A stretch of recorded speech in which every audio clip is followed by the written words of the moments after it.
am Sebastian Sanchez. I am a mentor training technician for the Learned West region.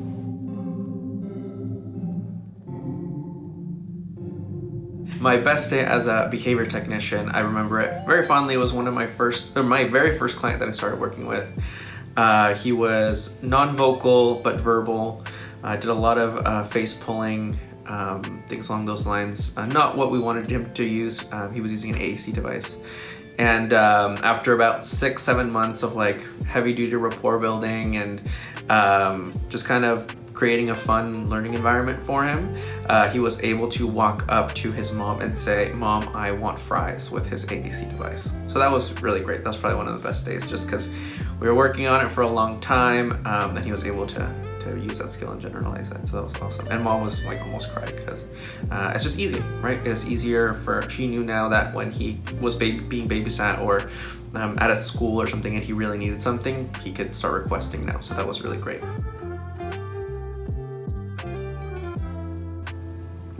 I think working with a client who was very oppositional and defiant, we're working on with mom on how to kind of decrease the intensity of challenging behaviors. But one day, this particular client proceeded to aggress towards his little brother. It was about like 18 months just walking. And so that was pretty tough, having to kind of create a safer environment for client, for his little brother, and then also helping mom de-escalate because mom was very, very overwhelmed at that point. So that one was pretty tough. And then still having to finish that session and then go to 2 more sessions later that day was kind of tough. So it was hard to mitigate that like energy and still stay upbeat for the next few clients. So I think that was kind of tough, is being able to control your own emotional reactions and not take everything super personally, but also being able to kind of devote the time that each client needs. So at that time I had a pretty heavy caseload. I think I had like 4 or 5 clients a day. So that one was pretty tough. But yeah, I think that was probably the hardest day as a behavior technician. So next for me, kind of in the air, but not really. I started this job wanting to be a speech and language pathologist. So I wanted some more experience working one-on-one with clients and caregivers.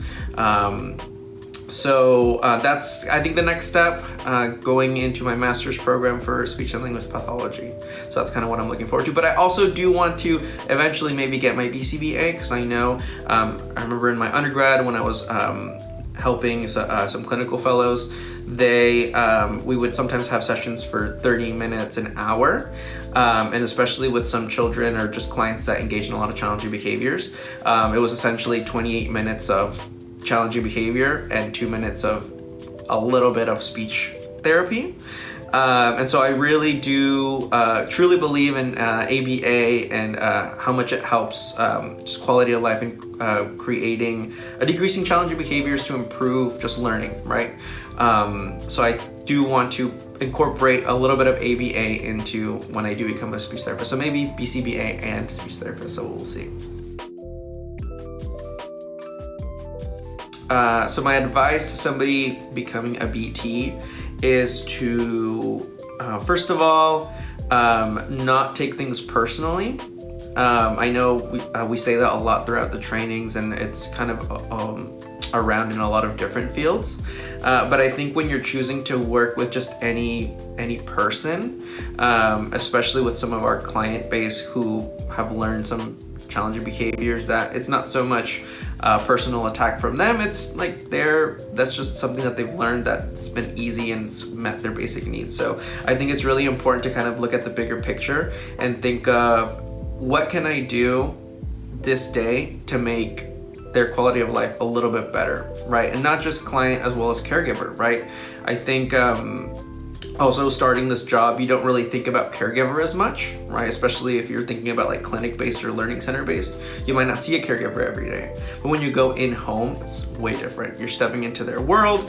And so you kind of have to, apart from reading the teaching programs that you're teaching, also being able to incorporate that in a typical family routine where caregivers can be busy, but also including them right in the best way that you can, so that way they can get empowered by teaching their child, as well as their child is getting the best learning environment because everyone's on the same page. So I think being as inclusive as possible, not focusing on one little thing, but looking at the whole picture, and just working towards success for that client.